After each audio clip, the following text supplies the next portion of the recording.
Hello friends, welcome to पेनिशिया classes. Ancient history के जो सीरीज स्टार्ट किया है मैंने, उसमें आप लोगों का स्वागत है।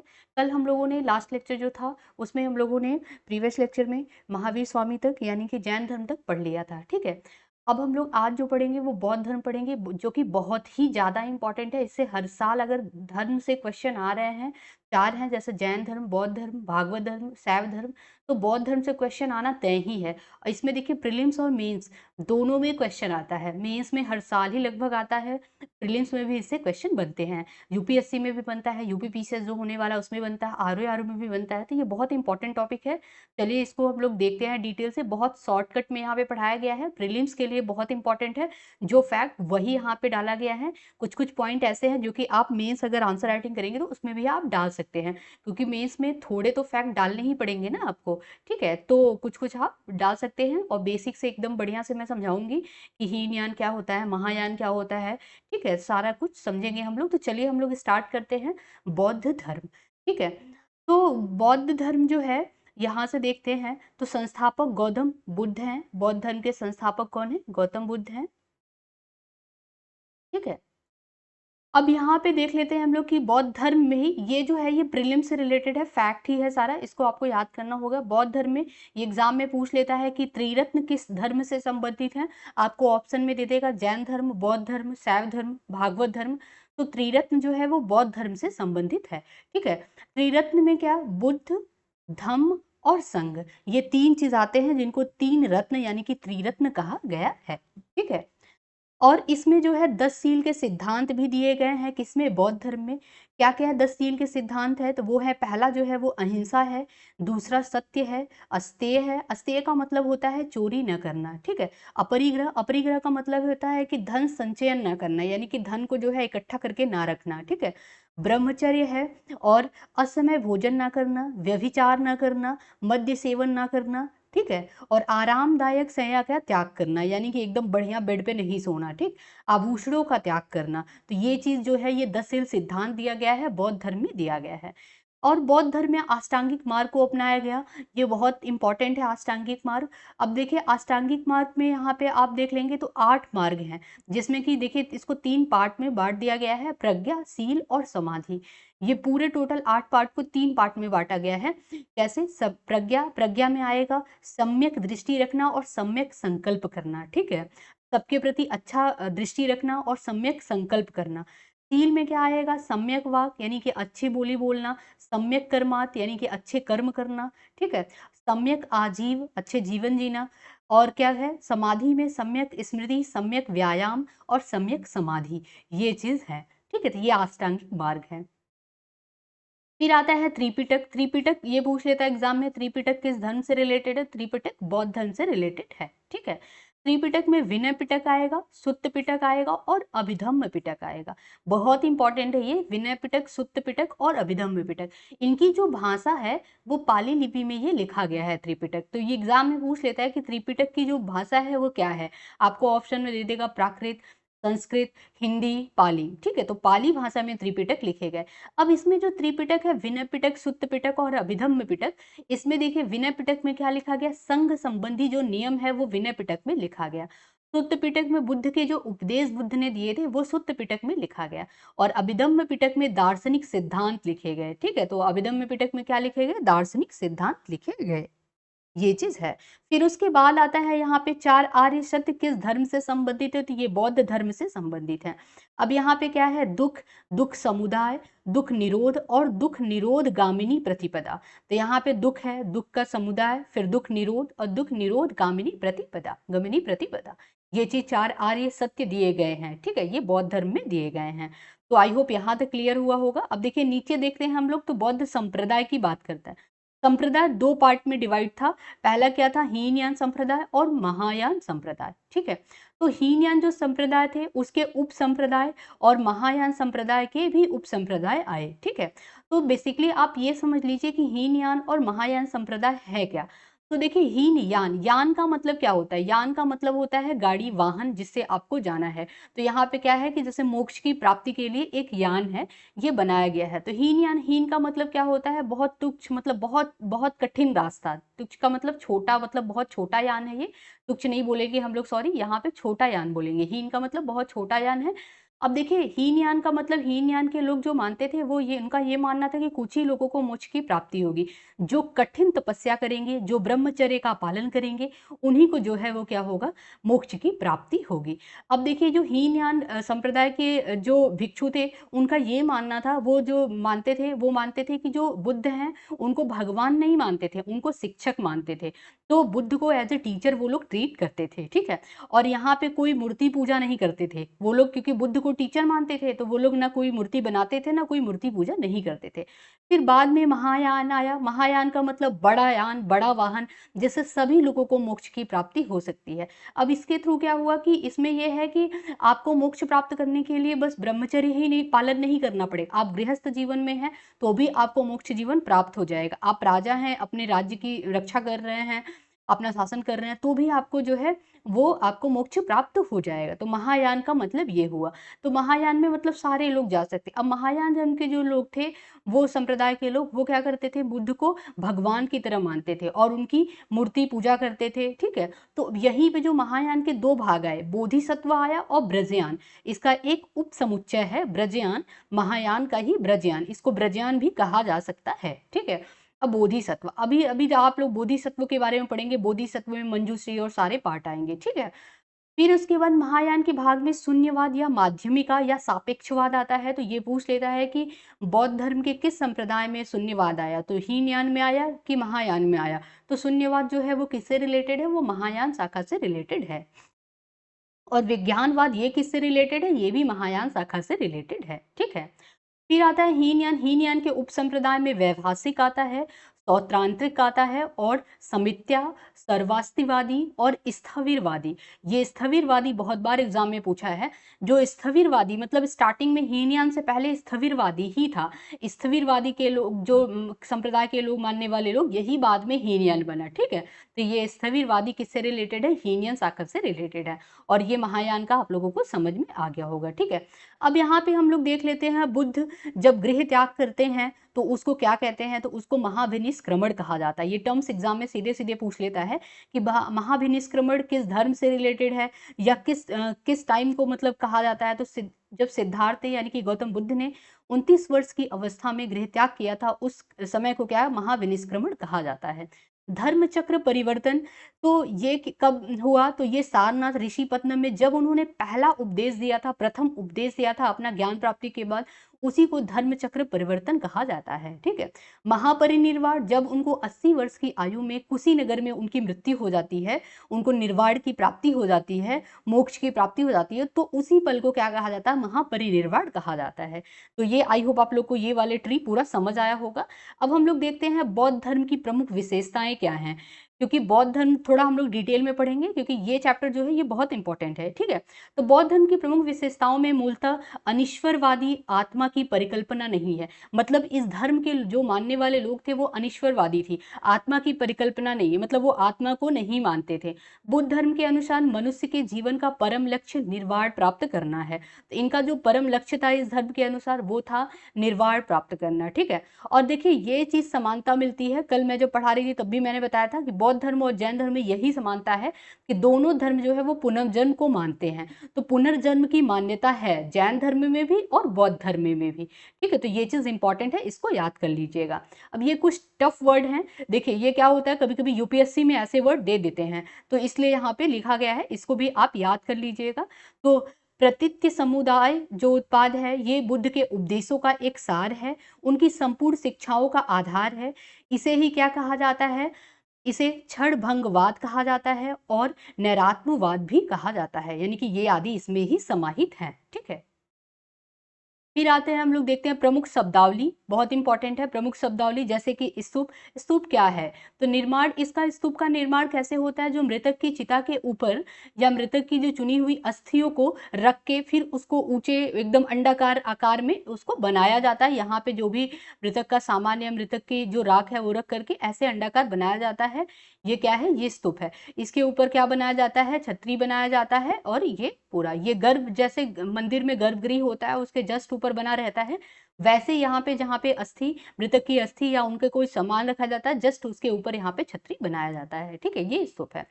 फिर चैत्य या विहार, चैत्य एवं विहार अलग अलग हैं। चैत्य क्या है, देखिए दो चीज है, विहार जो भिक्षु रहते थे जहाँ पे उसको विहार कहा जाता था, और जो चैत्य, चैत्य मतलब जो विहार देखिए होता है रहने के लिए, और चैत्य पूजा स्थल। ठीक है, तो जहाँ पे जो भिक्षु थे वो अपने पूजा करते थे, बौद्ध बुद्ध को याद करते थे, ठीक है, परिक्रमा करते थे, तो पूजा स्थल को चैत्य कहते थे, और जो जहाँ पे वो रहते थे उसको विहार कहते थे। तो यहाँ पे उपासना या आवास एवं आवास स्थल, तो आवास स्थल क्या है, विहार है, और उपासना करते थे यानी कि साधना करते थे, पूजा करते थे, वो क्या है, वो चैत्य है। ठीक है, फिर आता है यहाँ पे उपसंपदा। उपसंपदा क्या है, ये प्रमुख शब्दावली है बौद्ध धर्म से रिलेटेड। तो बौद्ध संघ में प्रवेश को क्या कहा जाता था, उपसंपदा कहा जाता था। भिक्षु एवं उपासक अलग अलग वर्ड है, तो बौद्ध धर्म के जो अनुयायी होते थे उनको भिक्षु या उपासक कहा जाता था। ठीक है, तो ये चीज आप लोगों को समझ आ गया होगा ही हो। अब देखिए यहाँ पे प्रमुख बोधिसत्व, जब हम लोग पढ़ रहे थे महायान शाखा से रिलेटेड है बोधिसत्व, ये बहुत इंपॉर्टेंट है, आप लोग इसको देख लीजिएगा, देखिए ये याद कर लीजिएगा, बोधिसत्व किस शाखा से रिलेटेड है, तो ये महायान भाग से रिलेटेड है। ठीक है, अब यहाँ पे देखिए कि जो बोधिसत्व हैं उनके भी प्रमुख बोधिसत्व हैं, यानी कि ये मूर्ति पूजा, अब इनकी पूजा होती है। ठीक है, इनकी मूर्ति बनाई जाती है, इनकी पूजा होती है। तो पहले जो है वो कौन है, अवलोकितेश्वर हैं, दूसरे मंजूश्री हैं, फिर व्रजपाणी है, क्षितिग्री हैं, मैत्रेय यानी कि जो भावी बुद्ध हैं वो मैत्रेय, और अभिताभ हैं। तो ये क्या है, प्रमुख बोधिसत्व हैं। ठीक है, इनको भगवान की तरह पूजा जाता है। तो ये चीज याद कर लीजिए, पूछ लेता है कि ये मंजूश्री किस शाखा से रिलेटेड है, हीनयान से कि महायान से, तो ये महायान शाखा से रिलेटेड है। ठीक है, और ये बौद्ध धर्म से रिलेटेड है, ये भी याद कर लीजिएगा। फिर आता है बौद्ध ग्रंथ। बौद्ध ग्रंथ बहुत इंपॉर्टेंट है, एग्जाम में पूछता है। तो मिलिंद बनो, दीपवंश और महायंस महावंश, ये सीधे सीधे यूपीएससी में एग्जाम में पूछा हुआ क्वेश्चन है कि दीपवंश और महावंश जो है ये किस धर्म से रिलेटेड ग्रंथ हैं। तो ये जैन धर्म दे देगा, ज्यादातर लोग कंफ्यूज होते हैं जैन धर्म और बौद्ध धर्म में। ठीक है, तो ये किस धर्म से है, ये बौद्ध धर्म से रिलेटेड ग्रंथ है, दीपवंश और महावंश। ठीक है, और अश्वघोष जो लिखे हैं वो क्या क्या लिखे हैं, बुद्ध चरित्र और सौंदरानंद, सरिपुत्र, प्रकरण, सूत्रालंकार और ब्रज सूची, ये अश्वघोष द्वारा लिखा गया है, ये बौद्ध ग्रंथ है। महावस्तु भी एक क्या है, बौद्ध ग्रंथ है। तो ये सारे बौद्ध ग्रंथ है, इसको आप एक जगह दे दिया गया है, इसको आप याद कर लीजिएगा। ठीक है, नेक्स्ट आता है, ये भी बहुत इंपॉर्टेंट है, गौतम बुद्ध का एक परिचय। ठीक है, तो गौतम बुद्ध का जन्म कहाँ हुआ, तो देखिए कब हुआ और कहाँ हुआ, ये भी एग्जाम में पूछ लेता है। अब इजी सा है, मतलब सबको याद रहता है, तो अब नहीं पूछता इतना। तो 563 ईसा पूर्व में इनका जन्म हुआ, कहाँ पे हुआ, लुम्बिनी, कपिल वस्तु के निकट, नेपाल की तराई क्षेत्र में है कपिल वस्तु के निकट, तो लुम्बिनी में इनका जन्म हुआ। सिद्धार्थ, इनके बचपन का नाम था सिद्धार्थ। ठीक है, सुदोधन जो थे वो साक्यगढ़ के प्रधान थे, इनके पिता थे सुदोधन। ठीक है, और इनके बचपन का नाम ये था। माता का नाम क्या था, माया देवी अथवा महामाया, ये कोलीय राज्य की गणराज्य की कन्या थी। ये पूछ लेता है कि जो गौतम बुद्ध की माता थी वो किस गणराज्य की कन्या थी, तो वो कोलीय गणराज्य की कन्या थी, माया देवी या महामाया इनका नाम था। ठीक है, इनका पालन पोषण इनकी मौसी महाप्रजापति ने किया, गौतमी ने किया। क्यों, क्योंकि इनकी माँ का देहांत हो गया था इनको जन्म देते ही, तो माया देवी या महामाया का देहांत होने की वजह से इनकी मौसी ने इनका पालन पोषण किया। ठीक है, उनका नाम था महाप्रजापति गौतमी द्वारा। ठीक है, पत्नी का जो नाम था वो था यशोधरा, अन्य नाम उनका मिलता है गोपा, बिंबा और भद्रकच्छा। ये बहुत बार एग्जाम में पूछा हुआ है, तो इंपॉर्टेंट है, थोड़ा यूनिक सा जो हो जाता है वो इंपॉर्टेंट हो जाता है। ठीक है, तो उसको याद कर लीजिएगा। और इनके पुत्र का नाम क्या था, राहुल नाम था, घोड़े का नाम कंथक था, सारथी का नाम छन्न था, और इनकी मृत्यु होती है 483 ईसा पूर्व में, मल्लों की राजधानी कुशीनगर में इनकी मृत्यु होती है। तो ये भी पूछ लेता है एग्जाम में कि कहाँ मृत्यु हुई थी, कुशीनगर में इनकी मृत्यु होती है। कब होती है, 483 बीसी में होती है। ठीक है, जन्म कब होता है, 563 ईसा पूर्व में होता है, लुम्बिनी में।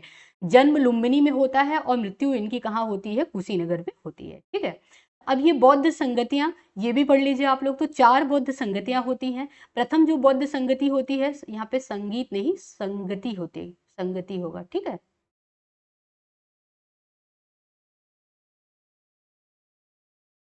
ठीक, तो संगति प्रथम जो संगति है, बौद्ध संगति, वो कहाँ पे होता है? तो वो राजगृह में होता है, सप्तपर्णी गुफा राजगृह में होता है। कब होता है? 483 ईसा पूर्व में होता है। इसके शासक यानी किनके शासन काल में ये प्रथम जो बौद्ध संगति होता है वो होता है, वो अजातशत्रु के शासन काल में होता है, ठीक है?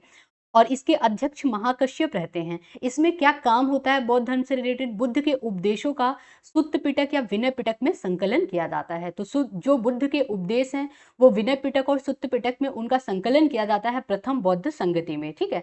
द्वितीय बौद्ध संगति वैशाली में होता है, 383 ईसा पूर्व में होता है, कालाशोक के शासनकाल में। इसके जो अध्यक्ष रहते हैं वो ताबकमीर या सर्वकामिनी इनको कहते हैं।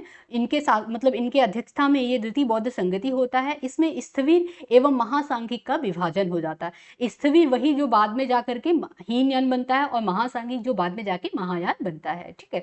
तो ये चीज होता है, ये पूछ लेगा सीधे सीधे एग्जाम में कि स्थविर और महासांघिक का विभाजन किस बौद्ध संगति में हुआ? तो ये द्वितीय बौद्ध संगति में हुआ।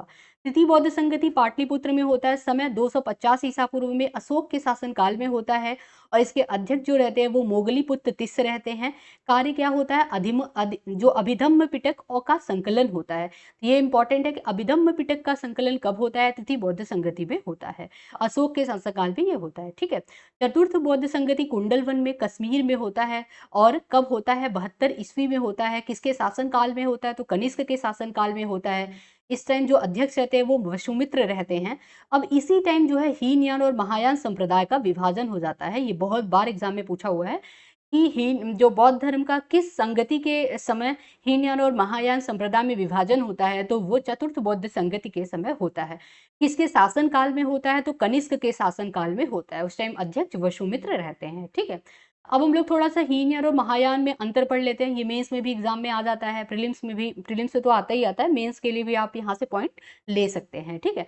तो जो हीनयान शाखा है इसमें बुद्ध को एक महापुरुष बताया गया है, माना गया है, बुद्ध को एज ए टीचर माना गया है, ठीक है?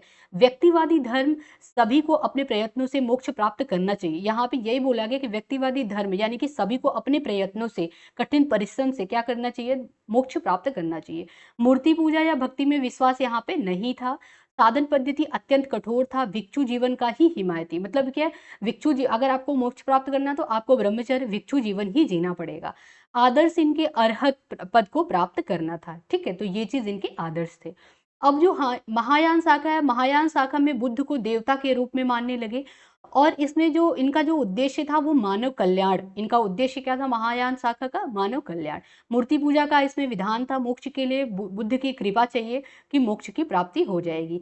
सिद्धांत सरल एवं सुलभ थे, भिक्षुओं एवं उपासकों को भी यहाँ पे महत्व दिया गया, ठीक है? और जो महायान शाखा में आदर्श जो थे वो बोधिसत्व थे। साहित्य जो लिखे गए ये संस्कृत भाषा में लिखे गए। बहुत इंपॉर्टेंट है कि महायान शाखा में जो साहित्य लिखे गए वो संस्कृत भाषा में लिखे गए और जो हीनयान शाखा में साहित्य लिखे गए वो पाली भाषा में लिखे गए, ठीक है? अब नेक्स्ट आता है प्राचीन बौद्ध विश्वविद्यालय। प्राचीन बौद्ध विश्वविद्यालय के संस्थापक और अवस्थिति यानी कि लोकेशन पूछ लेता है एग्जाम में कि कहाँ पे अवस्थिति है। तो पहला जो विश्वविद्यालय है वो नालंदा विश्वविद्यालय। ये किसके मतलब किसने नालंदा विश्वविद्यालय की स्थापना की थी? तो कुमार गुप्त प्रथम ने किया था, ठीक है? और ये अवस्थिति कहाँ पे स्थित है? तो बिहार में स्थित है। सेकंड है ओदंतपुरी विश्वविद्यालय, गोपाल पाल वंश के थे, इन्होंने इसकी स्थापना की थी और बिहार में ये स्थित है। विक्रमशिला विश्वविद्यालय धर्मपाल ने इसकी स्थापना की थी और ये भी बिहार में स्थित है। सोमापुरी विश्वविद्यालय धर्मपाल ने स्थापना की थी, ये बंगाल में है। वल्लभी विश्वविद्यालय भट्टारक ने स्थापना की थी इसकी और ये कहाँ पे स्थित है? गुजरात में स्थित है। लोकेशन जो थोड़ा डिफरेंट है उसको याद कर लीजिए। सोमापुरी कहाँ पे है? बंगाल में है। वल्लभी विश्वविद्यालय गुजरात में है। वल्लभी विश्वविद्यालय के संस्थापक भट्टारक हैं, ठीक है? अब यहाँ पे क्या है? बौद्ध धर्म और जैन मतों की तुलना करना, ये भी बहुत इंपॉर्टेंट है। ये मेंस के पर्सपेक्टिव से आ जाता है कभी कभी एग्जाम में, ठीक है? तो क्या है बौद्ध धर्म और जैन धर्म में समानता और क्या असमानता है ये भी हम लोग देख लेते हैं। तो समानता में क्या है? संस्थापक क्षत्रिय कुल, दोनों के जो संस्थापक थे चाहे महावीर स्वामी हो चाहे गौतम बुद्ध हो, दोनों क्षत्रिय कुल से थे, ठीक है? वेदों की प्रामाणिकता के प्रति अनास्था, मतलब कि ये वेदों को प्रमाणित नहीं मानते थे, ठीक है? तो इनके प्रति अनास्था थी इनकी। कर्म कांडों की फलीभूत होने का निषेध किया। कर्म व पुनर्जन्म को मान्यता, ये बहुत इंपॉर्टेंट है। कर्म को और पुनर्जन्म को ये मान्यता देते थे यानी कि मानते थे। शूद्रों एवं महिलाओं के लिए मोक्ष प्राप्ति की संभावना का विरोध किया। मतलब यहाँ पे है कि शूद्रों और महिलाओं द्वारा मोक्ष प्राप्ति की संभावना का दोनों ने विरोध किया है, ठीक है। असमानता में क्या है, बौद्ध निर्वाण इसी जीवन में संभव। देखिए बौद्ध क्या मानते हैं, बौद्ध जो बौद्ध धर्म से रिलेटेड है वो मानते हैं कि जो निर्वाण है वो इसी जीवन में संभव मानते हैं, जबकि जैन जो है वो मानते हैं कि शरीर से मुक्ति के पश्चात ही आपको जो है निर्वाण प्राप्ति हो सकती है। ये संभव मतलब वैसे मानते हैं कि अगर आपको निर्वाण प्राप्त करना है तो आपको जो है अपने शरीर को त्यागना ही होगा। ये चीज अंतर था। बौद्ध मत जो है वो मुक्ति हेतु मध्यम मार्ग मतलब मध्यम मार्ग, इनको जब ज्ञान की प्राप्ति हुई थी गौतम बुद्ध को तो यही था उनके मुंह से पहला शब्द जो निकला था वो यही निकला था, मध्यम मार्ग, ठीक है।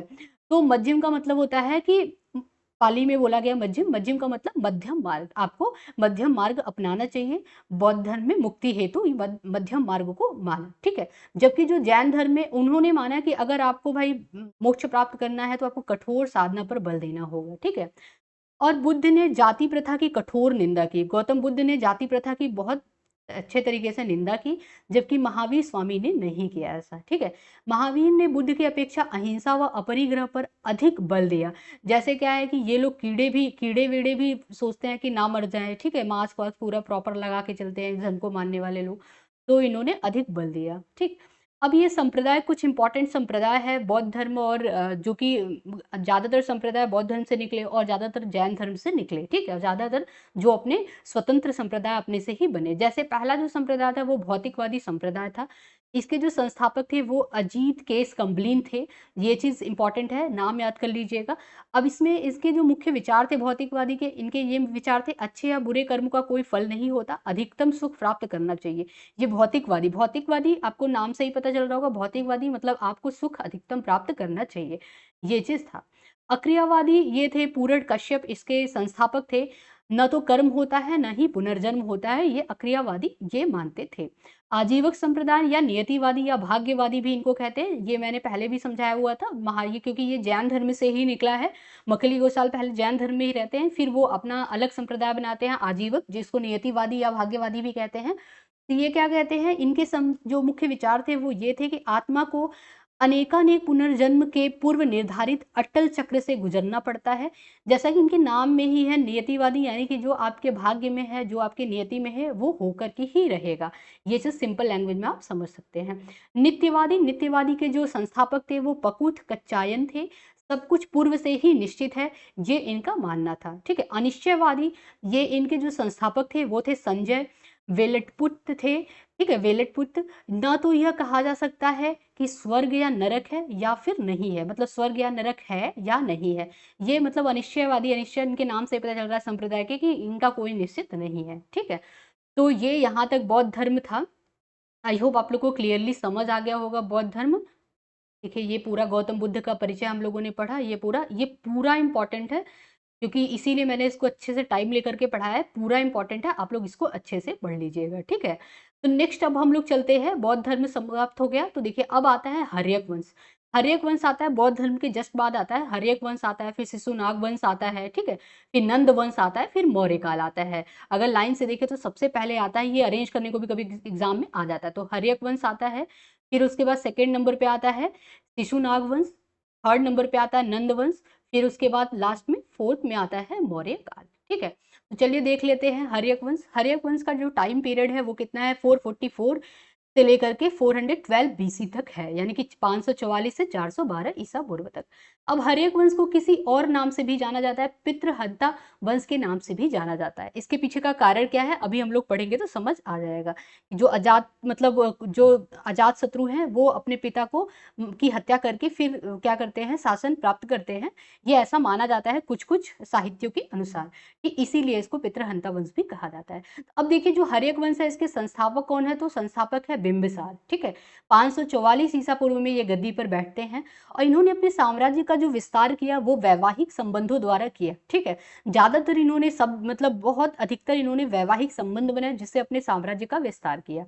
बिंबिसार का जो राजवैद्य था वो क्या था, वो जीवक था, ठीक है। तो ये चीज याद कर लीजिए, जीवक जो था वो बिंबिसार का राजवैद्य था, ठीक है। बिंबिसार के वैवाहिक संबंध किसके से होते हैं ये भी पूछ लेता है, तो चेटक यानी कि लिच्छवी शासक की बेटी केलना से होता है। कोसल नरेश प्रसेनजीत की बहन महाकोसल से होता है, और मध्य देश की जो रहती हैं क्षेमा उनसे रहता है, ठीक है। फिर आते हैं सेकंड नंबर पे इनके बेटे रहते हैं, ठीक है, इनके बेटे अजातशत्रु, ये 492 से 460 ईसा पूर्व तक शासन करते हैं।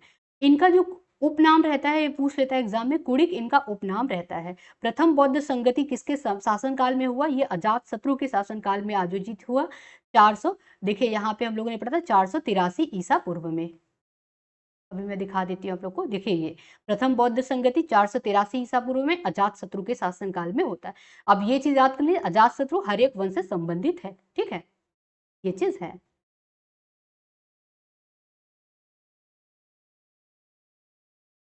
अब इनके शासनकाल के 8वें वर्ष बुद्ध को निर्वाण प्राप्त हुआ है। अब ये भी एग्जाम में पूछ लेता है कि अजातशत्रु के शासनकाल के, किसके शासनकाल के 8वें वर्ष बुद्ध को निर्वाण की प्राप्ति यानी कि बुद्ध की मृत्यु होती है, तो वो अजातशत्रु के शासनकाल के 8वें वर्ष होती है। काशी वज्जी संघ को हराया और लिच्छवियों में फूट डलवाया। मतलब देखिए ये होता क्या, बेसिकली अपने राज्य में मिलाने के लिए तो काशी और वज्जी संघ से को हरा दिया, और लिच्छवियों को हरा नहीं पाए होंगे या तो कुछ और रीजन रहा होगा, तो उनमें फूट डाल के क्या किया, अपने में मिला लिया, ठीक है। नेक्स्ट आते हैं उदयन। उदयन जो रहते हैं वो इनकी जो उदयन बहुत इंपॉर्टेंट इसलिए हो जाते हैं कि पाटलिपुत्र की स्थापना कौन करते हैं, तो उदयन ही करते हैं। ये 460 से 444 ईस्वी तक रहते हैं, ठीक है, ईसा पूर्व यहाँ पे रहेगा, प्रिंट हो गया है यहाँ पे ईसा पूर्व, ठीक है, 444 ईसा पूर्व तक रहते हैं। राजधानी, अब यहाँ पे राजगृह से पाटलिपुत्र स्थापित किया जाता है। दो चीज बहुत इंपॉर्टेंट इसमें ये है, पहला पाटलिपुत्र की स्थापना किसने की, तो उदयन ने पाटलिपुत्र की स्थापना की। दूसरा पूछ लेता है इसके पहले तक जो है राजगृह ही राजधानी रहता है, चाहे वो बिंबिसार रहे चाहे अजातशत्रु, इनके समय जो हर्यक वंश की राजधानी रहती है वो राजगृह ही रहती है, ठीक है, बिहार में है राजगृह। और जो उदयन आते हैं जब, तो वो पाटलिपुत्र की स्थापना करते हैं और राजगृह जो राजधानी राजगृह में रहता है उसको ये स्थानांतरित करके पाटलिपुत्र में बनाते हैं, ठीक है। जैन धर्मावलंबी, अब देखिए ये क्या है, ये जैन धर्म को मानते हैं और इनको सेडिक उपनाम यानी कि इनका जो उपनाम था, इनको और किस नाम से जाना जाता था, तो सेडिक भी कहा जाता था इनको, ठीक है, ये चीज आ जाता है। फिर आता है शिशुनाग वंश, दूसरा वंश है जो कि 412 से 344 ईसा पूर्व तक रहता है। शिशुनाग वंश में भी बहुत इंपॉर्टेंट है शिशुनाग। शिशुनाग जो कि शिशुनाग वंश की स्थापना करते हैं, जनता द्वारा चयनित शासक कहलाए। ये क्या है, इनको जनता ने चुना था, ठीक है। अंतिम शासक जो थे वो नंदीवर्धन यानी कि महानंदिन थे इसके, ठीक है, वत्स पर इन्होंने अधिकार किया था, ठीक। अब जो महाजनपद हम लोगों ने पढ़ा था 16 महाजनपद, जिसमें से वत्स भी एक पार्ट था, ठीक है, तो उस पर इन्होंने अधिकार किया। इनके समय क्या होता है, मगध की सीमा जो है वो मालवा तक विस्तारित हो जाती है, तो ये इंपॉर्टेंट हो जाता है। मालवा जो थी वो शिशुनाग वंश की दूसरी राजधानी थी, ये भी इंपॉर्टेंट हो जाता है। कालाशोक बहुत इंपॉर्टेंट हो जाता है, क्यों, क्योंकि देखिए जो द्वितीय बौद्ध संगति हुई थी वो कालाशोक के समय ही हुई थी। तृतीय कब हुई थी, 383 ईसा पूर्व में हुई थी, ठीक है, तो इसलिए ये इंपॉर्टेंट हो जाता है, ये चीज इसलिए इंपॉर्टेंट हो जाता है। दिव्यावदान में जो काकवड़ इनको कहा गया, तो कालाशोक को दिव्यावदान में काकवड़ कहा गया। राजधानी को इन्होंने पुनः पाटलिपुत्र, मतलब इन्होंने स्थापना किया, पाटलिपुत्र में राजधानी को ले गए ये पुनः, ठीक है। फिर द्वितीय बौद्ध संगति इन्हीं के समय में हुई, तो ये चीज यहाँ पे है। फिर आते हैं हम लोग देखते हैं तो नंदवंश। नंदवंश में महापद नंद ये संस्थापक रहते हैं नंदवंश के। इनको एकराट शासक भी कहा जाता है। इनको, ये पहले शूद्र शासक थे, इनको शूद्र शासक भी थे ये, और ये सर्व छत्रांतक कहलाए यानी कि क्षत्रियों के नाशक। क्षत्रियों के नाशक किसको कहा गया, किस शासक को, तो वो महापद नंद को कहा गया, ठीक है। कली का जो अंश, इनका उपनाम था कली का अंश या काली का अंश, कली नहीं काली बोलेंगे, सॉरी, काली का अंश इनका उपनाम था। और इनके कलिंग विजय का जो वर्णन खारवेल के हाथी गुफा जो अभिलेख है उसमें दिया गया है, ठीक है, कलिंग विजय का वर्णन खारवेल के हाथी गुफा अभिलेख में दिया गया है। महाबोधि वंश से उग्रसेन इनको नाम मिला है, महाबोधि वंश जो था उससे इनको नाम क्या मिला है, उग्रसेन। पाणिनि इनके मित्र थे, तो किसके मित्र पाणिनि थे, तो महापद नंद के थे, ठीक है। भार्गव यानी परशुराम, परशुराम का जो परशुराम का इनको अवतार माना जाता है, ठीक। फिर आते हैं हम लोग देखते हैं यहाँ पे मौर्य वंश, जो कि बहुत इंपॉर्टेंट है मौर्य वंश, इससे क्वेश्चन आता ही आता है। अगर आपको डिटेल में मौर्य वंश पढ़ना है तो लेक्चर पढ़े हुए हैं, जाकर के देख लीजिएगा। यहाँ पे शॉर्टकट में है, प्रीलिम्स के लिए जितना इंपॉर्टेंट है उतना ही दिया गया है, ठीक है। तो प्रमुख जो शासक हैं चंद्रगुप्त, मतलब मौर्य वंश के, इसका टाइम पीरियड भी याद कर लीजिएगा, 321 ईसा पूर्व से 185 बीसी, यानी 321 से 185 ईसा पूर्व तक है, ठीक है। और इसके जो प्रथम संस्थापक रहते हैं यानी कि इसके चंद्रगुप्त मौर्य रहते हैं, मौर्य वंश के संस्थापक। फिर इनके बाद आते हैं इनके बेटे बिंदुसार, बिंदुसार के बेटे रहते हैं अशोक, और फिर अशोक जो बृहदत्त रहते हैं वो अंतिम शासक रहते हैं। अशोक के जो मतलब अशोक इनके क्या रहते हैं, दादा रहते हैं, ठीक है। तो इनके पोते रहते हैं अशोक के बृहदत्त, ठीक। स्रोत क्या है, कैसे कैसे कैसे पता चला किस स्रोत से, तो जो कौटिल्य का अर्थशास्त्र है, चाणक्य या कौटिल्य, उनका जो अर्थशास्त्र है उससे पता चलता है। जैन साहित्य से पता चलता है। दीपवंश महावंश बौद्ध धर्म से रिलेटेड है, इनसे पता चलता है चंद्रगुप्त मौर्य यानी कि मौर्य वंश के बारे में। मुद्रा राक्षस जो विशाख दत्त द्वारा लिखी गई है उससे पता चलता है, उस ग्रंथ से। यूनानी लेखक निरयाकस मेगस्थनीज ने जो इंडिका लिखी है उससे भी पता चलता है। तो किस किस से पता चलता है, ये चीज यहाँ पे स्रोत लिखा गया है। अब देखिए किस वंश में पहली बार अभिलेख मतलब लिखवाया जाना स्टार्ट होने लगा, तो पहली बार अभिलेख मौर्य वंश में अशोक के शासनकाल में लिखवाया गया या खुदवाया गया, ठीक है।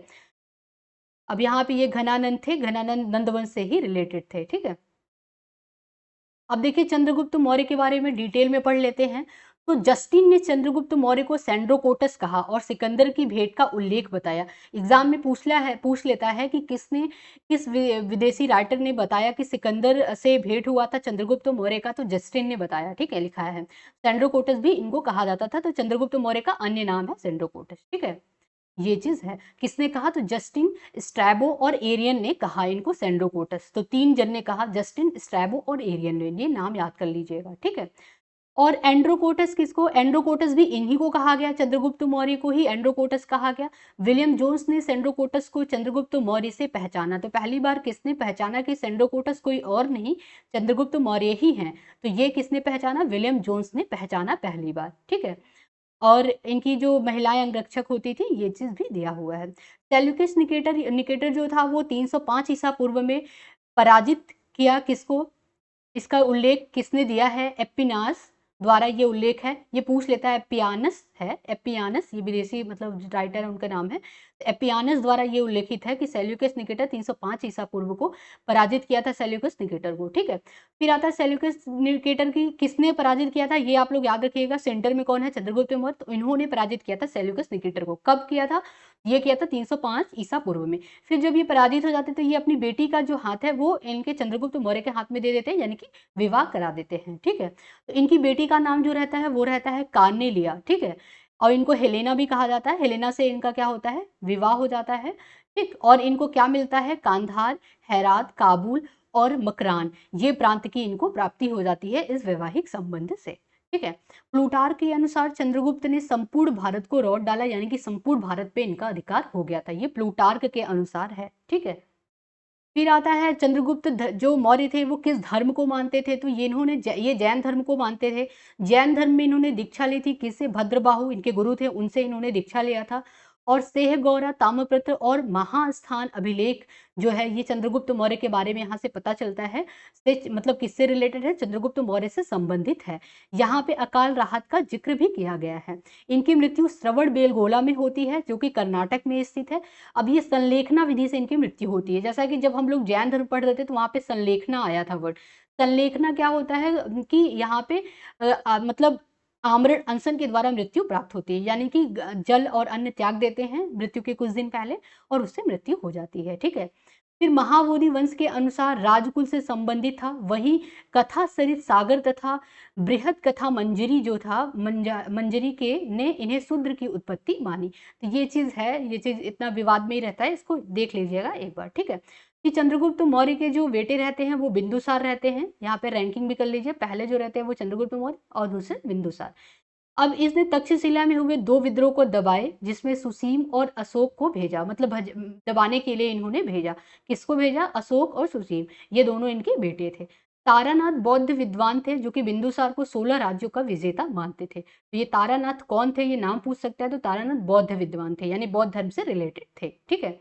यूनानी लेखक ने इन्हें अमित्रोचेट्स कहा, अमित्रोचेट्स यानी कि अमित्रोकेडीज यानी कि शत्रुनाशक कहा, ठीक है। तो पूछ लेता है कि शत्रुनाशक या अमित्रकेडीज किसका उपनाम है, तो ये बिंदुसार का नाम है।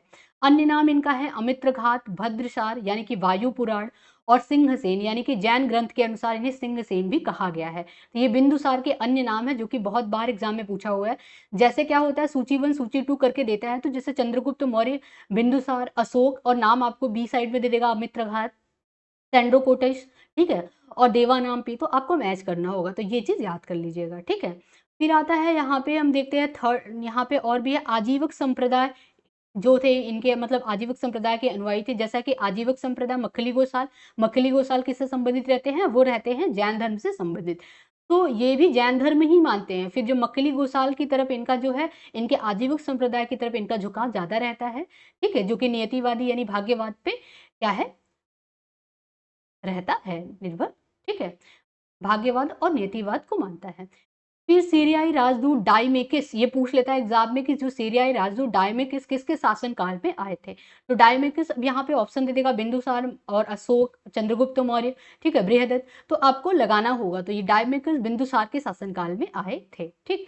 और यहाँ पे है एंटियोकस से दार्शनिक और सूखी अंजीर तथा मीठी मदिरा की मांग की। एंटी मतलब यहाँ से ये चीज दो टाइप के क्वेश्चन बन सकते हैं। पहला पूछता है कि एंटियोकस जो थे वो किसके शासनकाल में, मतलब किसका मित्रवत इनसे संबंध था, तो वो था बिंदुसार का मित्रवत संबंध था। भाई मित्र ही रहेंगे तभी तो ये मानेंगे।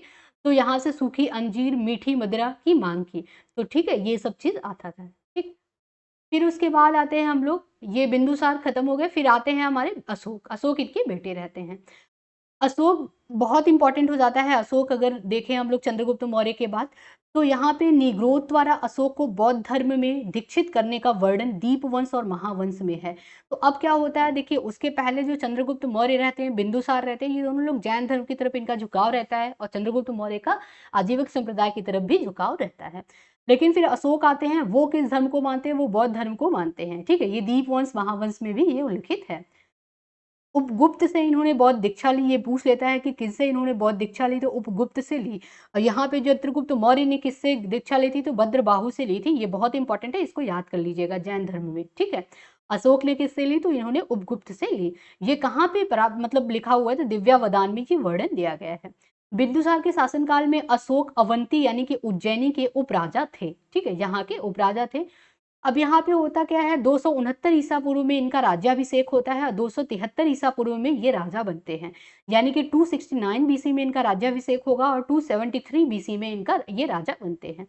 पुराणों में इन्हें क्या कहा गया है, इन्हें अशोक वर्धन कहा गया है। ये भी इंपॉर्टेंट है, इसको याद कर लीजिएगा। नेक्स्ट आता है भारत में शिलालेखों की शुरुआत किसने की, तो अशोक ने की। अशोक के अभिलेख 1837 ईस्वी में सर्वप्रथम किसने पढ़े, तो जेम्स प्रिंसेप द्वारा पढ़ा गया।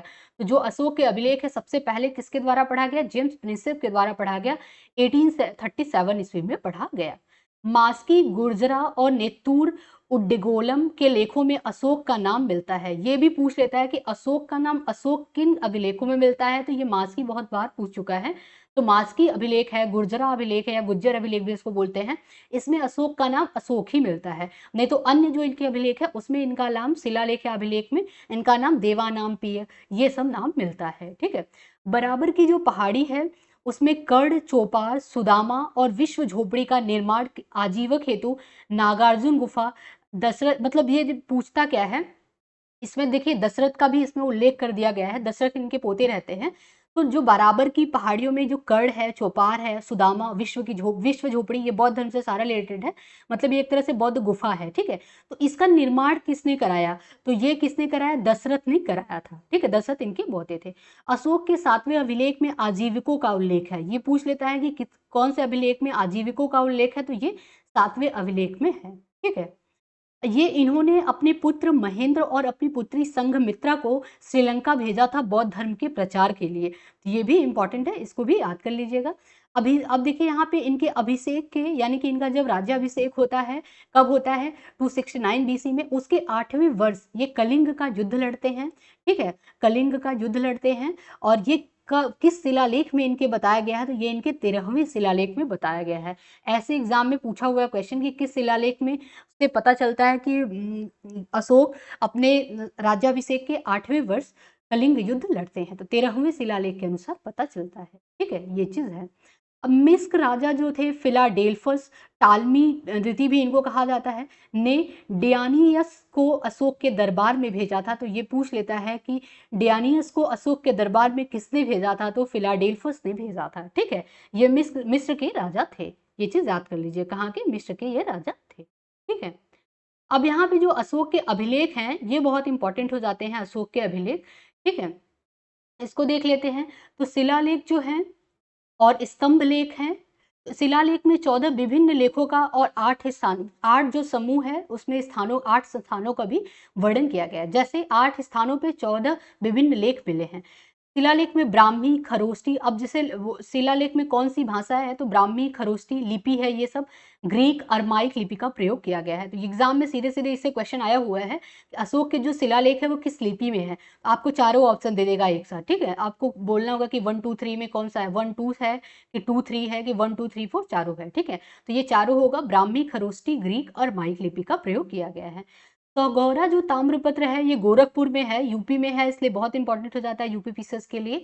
तगौरा और महास्थान अभिलेख जो है वो बोगरा बांग्लादेश में स्थित है। ये प्राकृत भाषा में लिखे गए हैं। अब देखिए ये जो दोनों अभिलेख हैं ये प्राकृत भाषा में लिखे गए इसलिए हैं, इंपॉर्टेंट है, और ब्राह्मी लिपि में लिखे गए हैं। तो सौगौरा ताम्रपत्र अभिलेख जो है वो गोरखपुर में है, प्राकृत भाषा में लिखा गया और ब्राह्मी लिपि में लिखा गया है। शिलालेख की खोज 1750 ईस्वी में हुई थी। किसने की थी? टी पैंथलर ने किया था। ये बहुत इंपॉर्टेंट हो जाता है कि किसने खोजा था सबसे पहला शिलालेख, तो 1750 में टी पैंथलर ने खोजा था, ठीक है। अशोक के जो स्तंभ लेख हैं वो केवल ब्राह्मी लिपि में लिखे गए हैं, 6 अलग अलग स्थानों से प्राप्त हुए हैं, ठीक है। अब जो शिलालेख हैं वो 4 मतलब लिपि का प्रयोग किया गया है, ब्राह्मी, खरोष्टी, ग्रीक और माइक। जबकि जो स्तंभ लेख हैं उसमें केवल ब्राह्मी लिपि का प्रयोग किया गया है और 6 अलग अलग स्थानों पे मिले हैं। पहला जो है वो है प्रयाग स्तंभ लेख। ये कौशाम्बी से अकबर ने इलाहाबाद के किले में स्थापित कराया। तो सबसे पहले जब ये स्तंभ लेख मिला था ये कौशाम्बी में मिला था, अकबर ने इसको प्रयागराज किले में स्थापित कराया, ठीक है। फिर सेकंड जो मिलता है वो दिल्ली टोपरा अभिलेख मिलता है, स्तंभ लेख। ये फिरोज शाह तुगलक द्वारा टोपरा से दिल्ली लाया गया, तो दिल्ली टोपरा इसीलिए इसका नाम पड़ गया। तो फिरोज शाह तुगलक द्वारा टोपरा से इसको दिल्ली लाया गया। फिर मिलता है दिल्ली मेरठ, जो फिरोज शाह दिल्ली लाते हैं इसको, ये जो मेरठ में मिलता है और दिल्ली इसको कौन लाते हैं? फिरोज शाह लाते हैं। रामपुरवा जो स्तंभ लेख था ये चंपारण बिहार में होता है। इसके जो खोज करते हैं वो कार्लायर द्वारा इसको खोजा जाता है। लौरिया अरेराज जो है ये पूर्वी चंपारण में मिलता है, चंपारण यानी कि बिहार में है। लौरिया नंदगढ़ अभिलेख जो है पश्चिमी चंपारण में मिलता है। पूर्वी चंपारण में लौरिया अरेराज मिलता है, लौरिया नंदगढ़ ये पश्चिमी चंपारण में मिलता है। ये स्तंभ लेख है, 7 स्तंभ लेख हैं इसके, ठीक है इनके। और 14 जो है वो क्या है? शिलालेख है। अब यहाँ पे देखते हैं ग्रीक एवं अरमाइक लिपि में जो अभिलेख मिले हैं वो अफगानिस्तान में मिले हैं। इससे ये पता चलता है कि मतलब इनका जो राज था, इनका जो शासन था वो बहुत दूर तक फैला हुआ था और ये ध्यान देते थे कि जहाँ जहाँ जो जो लैंग्वेज मतलब बोली जाती है, जिस लैंग्वेज में लोग सहज हैं उसी लैंग्वेज में वो स्तंभ लेख या शिलालेख छपवाते थे यानी खुदवाते थे, ठीक है।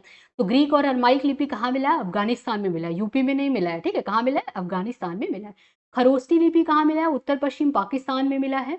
ब्राह्मी लिपि जो है वो शेष भारत में, यानी कि अगर इंडिया में देखें तो भारत में कहाँ क्या कौन सी लिपि में लिखा गया? ब्राह्मी लिपि में लिखा गया। खरोष्टी लिपि जो है वो कहाँ से कहाँ तक लिखी जाती है? एग्जाम में पूछता है तो दाई से बाई लिखी जाती है, ठीक है। तो ये दाहिने से बाएं यानी कि ऐसे लिखी जाती है, ठीक है, दाएं से बाएं, ये खरोष्टी लिपि है। अगर अब और भी हम देख लें इंपॉर्टेंट जो फैक्ट है, तो रानी का जो अभिलेख है ये कौशाम्बी अभिलेख भी इसको कहते हैं। रुम्मनदेही अभिलेख, इससे बहुत बार एग्जाम में क्वेश्चन बन चुका है। तो ये अशोककालीन अभिलेख है, सबसे छोटा स्तंभ लेख है जिसमें भू राजस्व दर घटाने का वर्णन किया गया है। तो पूछ लेता है कि सबसे छोटा अभिलेख कौन सा है, स्तंभ लेख है सॉरी, तो सबसे छोटा स्तंभ लेख कौन सा है? तो रुम्मनदेही अभिलेख है, ठीक है। और किस अशोक के किस अभिलेख में भू राजस्व दर यानी कि जो भूमि यानी कि जो अर्थ का टैक्स है, भूमि जो टैक्स है उसके दर को घटाने का वर्णन किया गया है, तो वो रुम्मनदेही अभिलेख में किया गया है। तो यानी भू राजस्व दर घटाने का वर्णन रुम्मनदेही अभिलेख में किया गया है, इसको याद कर लीजिएगा। पृथक शिलालेख में धौली एवं जौगढ़ का जो है इसमें 12 13 और 11 12 13 लेख नहीं मिलते हैं, इसको पृथक कलिंग प्रज्ञापक कहा गया है, तो इसको आप छोड़ भी सकते हैं। ठीक, धौली अभिलेख ये सारी प्रजा मेरी संतान है, इसी में बोला गया है। तो अशोक ने ये बोला है, मतलब लिखवाया है, अभिलेख में खुदवाया है, सारी प्रजा मेरी संतान है। किस अभिलेख में पता चलता है? तो धौली अभिलेख में पता चलता है। जौगढ़ अभिलेख शासन में भ्रष्टाचार रोकने की बात की गई है, ये चीज है जौगढ़ अभिलेख में बताया गया है, ठीक है। एर्रीगुडी बृहद शिलालेख जो है लिपि इसकी क्या है? दाएं से बाएं लिपि है, जबकि अन्य जो सभी लिपि है वो अन्य जो लिखा गया वो बाएं से दाएं है, ठीक है। तो एक ऐसा मात्र अभिलेख है, तो ये है एर्रीगुडी बृहद शिलालेख जिसमें दाएं से बाएं लिपि लिखी गई है। 13वें शिलालेख में यवन राजाओं यानी कि टालमी तृतीय, अलेक्जेंडर, एरियोक द्वितीय मग अंतिकिनी, इनका उल्लेख है। तो ये चीज़ इंपॉर्टेंट हो जाता है कि यवन शासकों का जो उल्लेख है वो अशोक के किस शिलालेख में है, तो वो 13वें शिलालेख में है। ठीक है। कंगनहल्ली जो है ये कर्नाटक में एक जगह है कंगनहल्ली। यहाँ से शिलालेख जो मिले हैं वो ब्राह्मी लिपि में मिले हैं। ठीक है। और इसमें राजा मतलब इसमें जो है अशोक को राजा कहा गया है। तो ये पहला एक ऐसा एकमात्र अभिलेख है जिसमें अशोक को राजा कहा गया है। देखिए ये लिखा है राडियो अशोक। ठीक है। इसका मतलब होगा हिंदी में राजा अशोक का उल्लेख किया गया है। तो ये चीज है, कंगनहल्ली में मिला है, कर्नाटक में स्थित है। ठीक है। और जो ये अशोक के शासन काल में जो संगति होती है, देखिए यहाँ से पढ़ लीजिए, मेगस्थनीज इनकी जो बुक रहती है वो इंडिका रहती है। अब जो मेगस्थनीज ने लिखा, जो बुक लिखा इंडिका, उसमें उन्होंने भारतीय समाज के बारे में क्या क्या लिखा ये भी हम लोग जान लेते हैं। ठीक है। और नगर प्रशासन कैसा था इनके अनुसार, मेगस्थनीज के अनुसार। ठीक है। तो देखिए सबके अनुसार अलग अलग रहेगा। चाणक्य के अनुसार अलग है और मेगस्थनीज के अनुसार अलग, क्योंकि मेगस्थनीज ने जितना देखा होगा उतना ही लिखा होगा। ठीक है। जितना समझा होगा। देखिए मेगस्थनीज की किताब की जो किताब है इनकी इंडिका, इनके अनुसार भारतीय समाज के बारे में इन्होंने कुछ लिखा है, ये हम लोग पढ़ लेते हैं। तो इन्होंने क्या लिखा है कि समाज जो है वो 7 श्रेणियों में बसा है। पहला क्या है, दार्शनिक पहले पे आते हैं सबसे उच्च कोटि के। फिर कृषक, पशुपालक, कारीगर, योद्धा, निरीक्षक और मंत्री में विभाजित किया है इन्होंने। दास प्रथा का प्रचलन का अभाव है, क्यों? क्योंकि इनके नजर में मतलब जबकि चाणक्य का, कौटिल्य का जो अर्थशास्त्र हम लोग पढ़ेंगे मतलब देखेंगे तो उसमें ये लिखा है कि दास प्रथा का प्रचलन था, लेकिन इन्होंने शायद नहीं देखा होगा, इनको नहीं पता होगा, तो इन्होंने लिखा है दास प्रथा का प्रचलन नहीं था। ठीक है। कोई भी व्यक्ति अपनी जाति से बाहर न तो विवाह कर सकता था, न ही कोई पेशा अपना सकता था। तो ये मेगस्थनीज के इंडिका के अनुसार ये है कि कोई भी अपनी जाति के बाहर विवाह नहीं कर सकता था, न ही अपनी जाति के अभाव में जाकर के कोई पेशा अपना सकता है। मतलब जिस जाति के लिए जो पेशा है वही काम कर सकता है। रूप जीवा क्या था, स्वतंत्र वैश्यावृत्ति, ये रूप जीवा में इन्होंने कहा है, किसको? स्वतंत्र वैश्यावृत्ति को कहा है रूप जीवा। ठीक है। नगर प्रशासन, अगर हम नगर प्रशासन की बात करें तो समितियों का जो विभाजन था वो 6 भागों में किया गया था, जिसमें से 30 सदस्य थे, प्रत्येक में 5, मतलब में 5 होते थे। ठीक है। 6 भागों में किया गया था, यानी कि 5 अब 30। ठीक। ये चीज है, समितियों का विभाजन 6 भागों में किया गया था, प्रत्येक में 5वां सदस्य होते थे। ठीक। बिक्री कर पे मूल्य का 10वां भाग लगता था। जो बिक्री कर होता था, जो उगाते थे उसको, अगर मान लीजिए अनाज है उसको बेचना है तो 10वां भाग उनको, राजा को टैक्स देना पड़ता था। कर चोरी पे मृत्यु दंड की सजा मिलती थी। ये नगर प्रशासन में किसने बताया है? मेगस्थनीज की इंडिका में ये उल्लेख है कि अगर आपने कर चोरी किया तो मृत्यु दंड की सजा मिलेगी। ठीक है।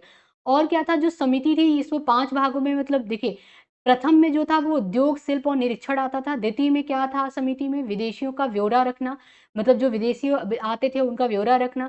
तृतीय में जनगणना, सेंसस कराया जाता था। चतुर्थ में व्यापार एवं वाणिज्य आता था। पंचम में जो है निर्मित वस्तुओं का विक्रय किया जाता था, विक्रय निरीक्षण किया जाता था। और अष्टम यानी कि छठे भाग में जो आता था वो आता था विक्री कर वसूलना। ठीक है। टैक्स जो है वो लास्ट में सबसे आता था। तो ये चीज मेगस्थनीज की किताब जो है इंडिका के अनुसार है, इसको देख लीजिएगा आप लोग। फिर आता है मौर्यकालीन प्रशासन। अगर और भी हम लोग देखें तो ये जो इसमें कुछ कुछ इंपॉर्टेंट टर्म्स हैं जो कि बहुत इंपॉर्टेंट हो जाता है एग्जाम के पर्सपेक्टिव से। पूछ लेता है कि मौर्य काल में चर किससे संबंधित है? जासूस को चर कहा जाता था। ठीक है। कुमार या आर्यपुत्र या राष्ट्रिक किसको कहा जाता था? जो प्रांतों के प्रशासक होते थे उनको कुमार, आर्यपुत्र या राष्ट्रिक कहा जाता था। जैसे कि जब अशोक राजा नहीं बने थे तो उसके पहले वो प्रांतों के प्रशासक थे, तो वो क्या थे? वो कुमार ही थे, राजकुमार थे। ठीक है। बिंदुसार जो कि राजा थे उनके बेटे ही थे, तो उनको कुमार कहा जाता था। ठीक है। ग्राम किसको कहा जाता था? प्रशासन की सबसे छोटी इकाई को ग्राम कहा जाता था। जिसके जो मुखिया होते थे उनको ग्रामी कहा जाता था। ये चीज है। ठीक है। गोप क्या होता था? तो जो सबसे छोटा प्रशासक होता था, 10 गांवों का जो शासक होता था उसको गोप कहा जाता था। तो यानी कि लगभग 10 गांव के जो शासक होते थे उनको गोप कहा जाता था। एग्रोनोमोई बहुत इंपॉर्टेंट है। एग्रोनोमाई, ये मार्ग निर्माण के जो अधिकारी होते थे उनको एग्रोनोमाई कहते थे। ठीक है। एस्टिनोमाई किसको कहते थे? नगर पदाधिकारी जो होते थे उनको एस्टिनोमाई कहा जाता था। और न्यायालय किसको? धर्म स्थली कंटक शोधन को न्यायालय कहा जाता था, मतलब न्यायालय को ये कहा जाता था। फिर गुप्तचर, जो संस्था और संचरा और चर, यानी कि जो संस्था और संचरा, मतलब देखिए संस्था के जो गुप्तचर जा करके गुप्तचर, गुप्तचर का मतलब ये है कि गुप्त बातें जो कि राजा के पास, राजा को पता होनी चाहिए कि समाज में क्या चल रहा है, तो ये चीज जो रखते थे इसका ध्यान, उसको गुप्तचर कहा जाता था। नायक किसको कहा जाता था? युद्ध में सेना का जो नेतृत्व करता था उसको नायक कहा जाता था। सेनापति सैन्य विभाग के जो सर्वोच्च अधिकारी होते थे उनको सेनापति कहा जाता था। गुप्तचर विभाग के जो प्रमुख होते थे उनको महामात्य सर्प कहा जाता था। बहुत इंपॉर्टेंट है। महामात्य सर्प किसको कहा जाता है? गुप्तचर विभाग के प्रमुख को। सरकारी भूमि को सीता कहा जाता है और जो न्यायाधीश होते थे उनको राजुक कहा जाता था या रज्जुक कहा जाता था। देखिए रज्जुक और राजुक एक ही है, तो कहीं कहीं रज्जुक कहा जाता है, कहीं कहीं राजुक, ठीक है। और बिना वर्षा की जो भूमि होती थी उसे अदेव मातृक कहा जाता था। तो कुछ कुछ इसमें बहुत इंपॉर्टेंट जैसे एग्रोनोमाई, एस्टेनियोमाई और क्या है, महामात्य सर्प, सीता भूमि, रज्जुक, ये बहुत इंपॉर्टेंट है, इसको याद कर लीजिएगा। अशोक के समय ही मौर्य साम्राज्य में 5 प्रांत थे जिन्हें चक्र कहा गया। तो 5 जो प्रांत थे उनको चक्र कहा गया। मंत्रिपरिषद, सम्राट की जो सहायता हेतु जो मंत्रिपरिषद बनती थी उसको मंत्रिपरिषद ही कहते थे, जो कि अभी भी मंत्रिपरिषद ही कहा जाता है। तीर्थ, अर्थशास्त्र के अनुसार, अर्थशास्त्र किसने लिखा है? कौटिल्य ने लिखा। उनके अनुसार तीर्थ क्या होता था? तो शीर्ष जो अधिकारी होते थे उनको तीर्थ कहा जाता था। ये देखिए इसमें कंफ्यूज मत होइएगा, तीर्थ किनको कहा जाता था? जो ये मंत्रिपरिषद के जो शीर्ष अधिकारी होते थे, जो महामात्र होते थे, उन्हीं को तीर्थ कहा जाता था, ठीक है।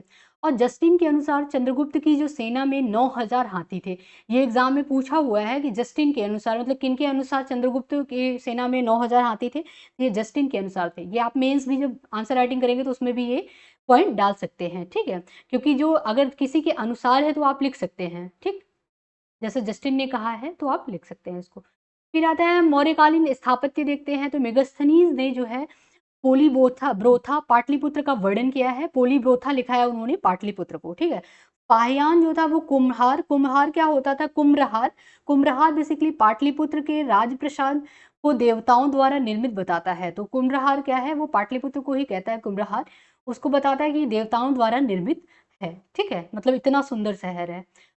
नेक्स्ट आता है अशोक के स्तंभों में यूनानी एवं ईरानी का प्रभाव दिखता है। अशोक के स्तंभ में स्तूप जो थे वो मौर्यकालीन स्थापत्य कला की देन है। सांची का महास्तूप, सारनाथ का जो धर्मराज का स्तूप, सीधे सीधे नाम पूछ लेता है कि महास्तूप कहाँ पे है, तो ये सांची में है। सारनाथ का धर्मराज का स्तूप है। भरहुत स्तूप कहाँ पे है? तो सारनाथ यानी कि वाराणसी में है।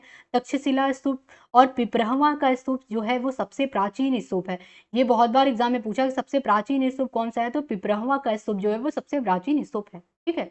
धौली हस्ती, ये उदयगिरी पहाड़ियों को काटकर एक शैलकृत हाथी की मूर्ति बनाई गई है जिसको धौली हस्ती कहते हैं। हस्ती का मतलब हाथी होता है, तो इसलिए धौली हस्ती इसको कहा गया। और दीदारगंज, ये यक्षी की परखम से यक्ष एवं बेसनगर की यक्षिणी की मूर्ति, मतलब एक तरह से कुछ है नहीं है, बस सीधा सीधा याद कीजिए जो दीदारगंज है ये यक्षिणी की मूर्ति है, बस इतना याद कर लीजिए कि दीदारगंज क्या है, तो ये यक्षिणी की मूर्ति है। मौर्यकालीन मृदुभांडों में सबसे उत्कृष्ट जो उत्तरी काली पॉलिशदार मृदुभांड है वो मिले हैं, ठीक है। तो काली पॉलिशदार मृदुभांड कहाँ मिले हैं? तो ये मिले हैं मौर्यकालीन मृदुभांड है, ठीक है। एकास्म स्तंभ सर्वकृष्ट सारनाथ सिंह राष्ट्रीय चिन्ह लिखा गया है। तो एकास्म स्तंभ से जो सारनाथ में स्थित है उसमें जो राष्ट्रीय चिन्ह लिया गया है सिंह स्तंभ से, ठीक है।